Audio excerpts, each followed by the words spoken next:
Hello guys, नमस्कार। तो आज है 5 जून और हमारा जो डेली करंट अफेयर का क्लास है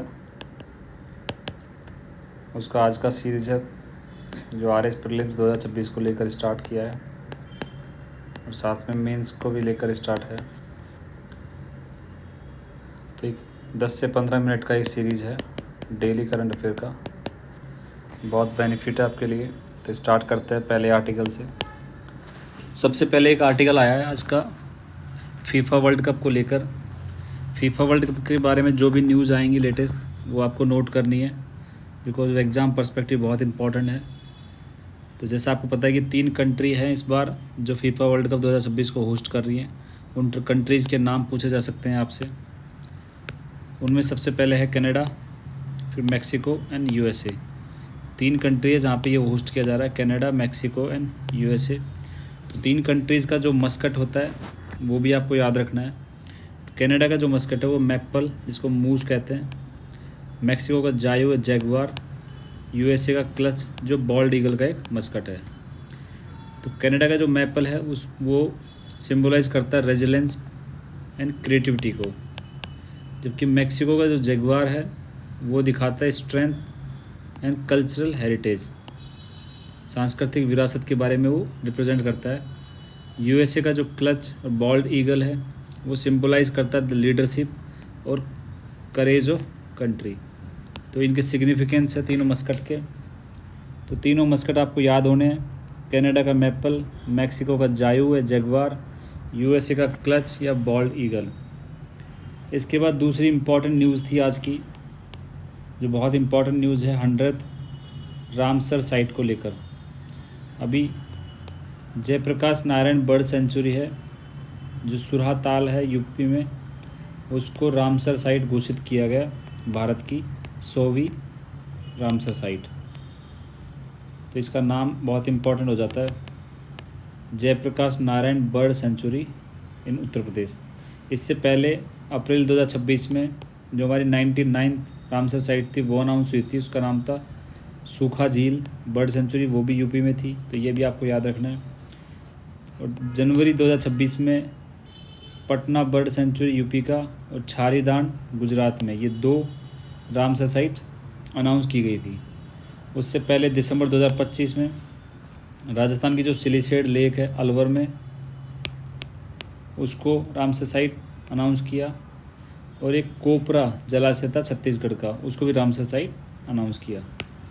तो ये कुछ दिसंबर से अभी मई जून तक की जो रामसर साइट्स हैं लेटेस्ट, उनके नाम हैं, वो आपको याद रखने हैं। जयप्रकाश नारायण बर्ड सेंचुरी जो है वो 100th रामसर साइट बनी है। इससे पहले 99 जो थी सूखा झील बर्ड सेंचुरी थी, वो भी यूपी की।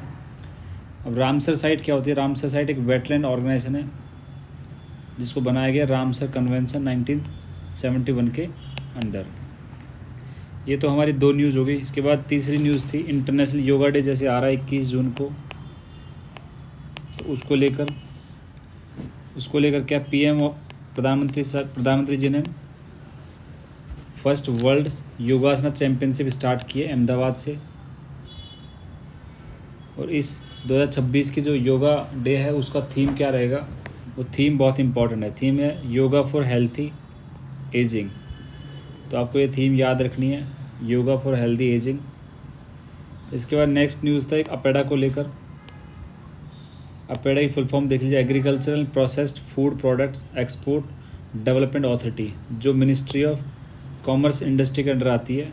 एक स्टैच्यूटरी बॉडी है जिसको बनाया गया है एक एक्ट के तहत, agricultural and processed food products exports development authority act, जो बनाया था दिसंबर 1985 में। अपेडा को हेड करता है एक चेयरमैन जिसको अपॉइंट करता है सेंट्रल गवर्नमेंट। इसके हेडक्वार्टर्स हैं न्यू दिल्ली में। ये तो हो गया अपेडा के बारे में। अभी न्यूज़ इसलिए थी, पहली बार एक सी शिपमेंट ट्रांसपोर्ट किया है botanical infused ready to cook millet, जो फंक्शन फूड है उसको लेकर एक शिपमेंट ट्रांसपोर्ट किया कर्नाटका से न्यूजीलैंड। तो वो जो ट्रांसपोर्ट्स का काम है या जो फूड प्रोडक्ट्स का एक्सपोर्ट्स है वो मॉनिटर करती है agriculture processed food products exports development authority, इसको बोलते हैं अपेडा। इसके हेडक्वार्टर्स न्यू दिल्ली में। और इसके अलावा इसके 15 रीजनल ऑफिसेज हैं, मुंबई, बेंगलुरु, तेलंगाना, कोलकाता, गुवाहाटी, अहमदाबाद, वाराणसी, चंडीगढ़, भोपाल, चेन्नई, कोची, त्रिपुरा, श्रीनगर, जम्मू एंड लद्दाख। तो ये तो इतनी इंपॉर्टेंट नहीं है, बट हेडक्वार्टर्स आपको याद रखने हैं, कौन से एक्ट के तहत इसको बनाया गया है वो इम्पॉर्टेंट है, और कौन सी मिनिस्ट्री के अंडर ये आता है। नेक्स्ट न्यूज़ थी नेशनल ई विधान एप्लीकेशन को लेकर। ये बहुत इंपॉर्टेंट न्यूज़ है, बिकॉज बहुत टाइम बाद वेस्ट बंगाल गवर्नमेंट की जो लेजिस्लेटिव असेंबली है, वहाँ पर बीजेपी गवर्नमेंट आने के बाद उन्होंने जो नेशनल ई विधान एप्लीकेशन है उसके साथ MOU साइन किया है। ये एक डिजिटल प्लेटफॉर्म है जो मॉडर्नाइज करता है और डिजिटाइज करता है जो स्टेट और यूटी की लेजिस्लेचर असेंबलीज हैं, उनके जो फंक्शन हैं उनको डिजिटलाइज और मॉडर्नाइज करता है। ये इंडिया का जो 44 मिशन मोड प्रोजेक्ट था उसका एक पार्ट है, डिजिटल इंडिया प्रोग्राम का। ये सपोर्ट करता है विज़न को, वन नेशन वन एप्लीकेशन जो इंडिया का विज़न है उसको सपोर्ट करता है।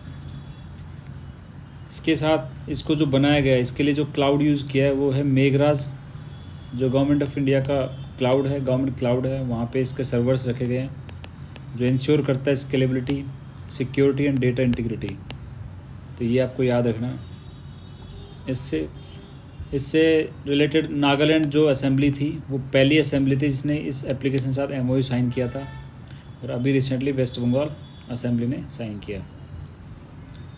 नेक्स्ट न्यूज़ थी जो मेंस पर्सपेक्टिव है। अभी बहुत सारे आर्टिकल्स में डिफाइन हो रहा है इंडिया की जो न्यू मिडिल क्लास है उसके बारे में चर्चा है। तो इंडिया की जो मिडिल क्लास है वो एक्सपेंड कर रही है बहुत जल्दी से, because of rising incomes, urbanisation, economic growth.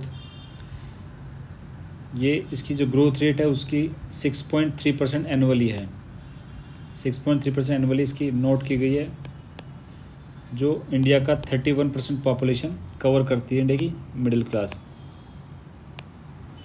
Class इसलिए इम्पॉर्टेंट है बिकॉज ऐसा माना जाता है 2030 से 35 का जो 5 साल का जो ईयर आएगा उसमें चाइना को सरपास कर देगा इंडिया मिडिल क्लास पॉपुलेशन में। मिडिल क्लास पॉपुलेशन के बारे में क्यों इतना इम्पॉर्टेंट इकोनॉमिक एस्पेक्ट से, बिकॉज वो एक कंजप्शन इंजन की तरह माना जाता है। जो 93% इंडिया का जो स्पेंडिंग है 2036 तक, वो 93% स्पेंडिंग मिडिल क्लास करेगी। अभी करंटली इंडिया का जो स्पेंडिंग है उसमें 80% स्पेंडिंग इंडिया की मिडिल क्लास करती है। उसके अलावा ह्यूमन कैपिटल डेवलपमेंट होगा, हायर एजुकेशन पर, हेल्थ केयर पर, वहाँ पे पैसा खर्च होगा ज़्यादा, और स्टार्टअप्स जनरेट होंगे, MSMEs में इनोवेशन होंगे। उसके साथ साथ टैक्स कंट्रीब्यूटर है, सबसे ज़्यादा गवर्नमेंट रेवेन्यू का जो टैक्स सोर्सेज है वो मिडिल क्लास है। तो ये तो इंडिया की मिडिल क्लास को लेकर न्यूज़ थी। इसके लिए गवर्नमेंट के कुछ इनिशिएटिव्स हैं, जैसे फाइनेंशियल सिक्योरिटी के लिए देखेंगे आप तो 12 लाख इनकम तक टैक्स रिलीफ दे दिया गया है, GST रिफॉर्म्स कर दिए गए हैं। फाइनेंशियल इंक्लूजन में आप देखेंगे तो PM जन धन योजना मिलेगी आपको, जेम ट्रिनिटी नाम से मिलेगी। हाउसिंग पर्पज़ के लिए PM आवास योजना, स्वामी फंड, इस तरीके से योजनाएं हैं। कनेक्टिविटी के लिए मेट्रो रेल एक्सपेंशन है, उड़ान स्कीम है।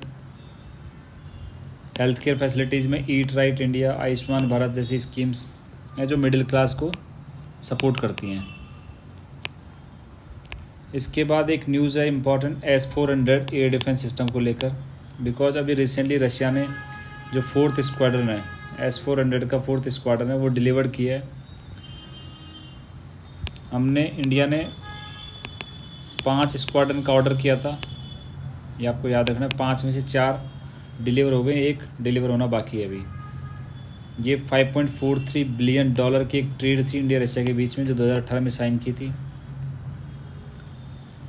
तो जो S-400 के बारे में देखते हैं, इसका ओरिजिन है Russian long range surface to air missile system, जिसको डेवलप किया था अल्माज और एंटली। एक surface to air missile defence system है। इसके फीचर्स क्या है, एक मल्टी लेयर डिफेंस सिस्टम है जो 3 रेंज है, 40 kilometre, 120 kilometre, 250 kilometre, 400 kilometre, in range में ये काम करता है। तो मल्टी लेयर डिफेंस की तरह काम करता है। लॉन्ग डिटेक्शन रेंज है, ये डिटेक्ट करता है एरियल थ्रेट्स जो आते हैं, ड्रोन हो गया, मिसाइल्स हो गई, उनको डिटेक्ट करता है 600 किलोमीटर की रेंज से। इसके अलावा साइमल्टेनियसली मल्टीपल टारगेट्स को इंगेज करता है, ट्रैक करके उनको डिस्ट्रॉय करता है। और हाईली मोबिल है, बिकॉज ये रोड मोबाइल सिस्टम है, एक ट्रक के ऊपर रखा जाता है इसको और वहाँ से इसको इजीली मूव किया जा सकता है। तो ये इसके बारे में, इसके साथ साथ कुछ अदर कंट्रीज़ के जो मेजर एयर डिफेंस सिस्टम हैं जो भी न्यूज़ में थे, जैसे S-500 जो रशिया का है, थार्ड USA का है, आयरन डोम इसराइल का, पेट्रोइट जो भी रिसेंटली बहुत न्यूज़ में था, पेट्रोइट जो USA का है, और एक HQ-9 करके है, वो है उस चाइना का, जो long range surface to air missile system है, जो 300 S-300 S-400 फैमिली के साथ उसको कंपेयर किया जाता है, HQ-9। इसके बाद एक न्यूज़ थी इंडिया कंबोडिया के डिजिटल पेमेंट को लेकर।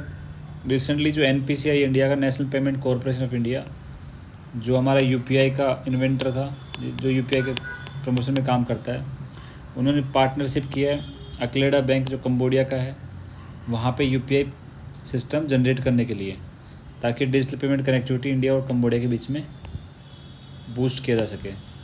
तो इसके रिगार्डिंग कंबोडिया के जो जोग्राफिकल एस्पेक्ट्स हैं वो देख लेते हैं। इसकी बॉर्डर स्टेट कौन से हैं। ईस्ट और साउथ ईस्ट में आपको वियतनाम मिलेगा, नॉर्थ में लाओस एंड थाईलैंड मिलेगा। इसकी मेजर रिवर्स में आपको मेकोंग रिवर और टोनले सैप रिवर मिलेगी। मेकोंग रिवर इम्पॉर्टेंट है। मेजर माउंटेन रेंजेस में आपको मिलेगा डंगरिक mountains, cardamom mountains, Dhamala mountains. इसकी हाईएस्ट पीक जो कंबोडिया में है वो फॉर्म उराल है। यूनेस्को की वर्ल्ड हेरिटेज साइट भी है यहाँ पे, अंकोर करके, जहाँ पे फेमस अंकोर वाट है। तो ये कुछ कंबोडिया के बारे में है। कंबोडिया की राजधानी आपको पता है फोनम फेन है, और कंबोडियन रियाल उसकी करेंसी है। तो ये इंडिया कंबोडिया के रिलेशन की वजह से हमने कंबोडिया का जोग्राफिकल एस्पेक्ट देखा। तो आज की ज़्यादा करंट अफेयर नहीं है, बट आप डेली पढ़ेंगे तो आपके लिए इम्पॉर्टेंट है, जो RS मेंस को और RS प्रीलिम्स को कवर करेगा।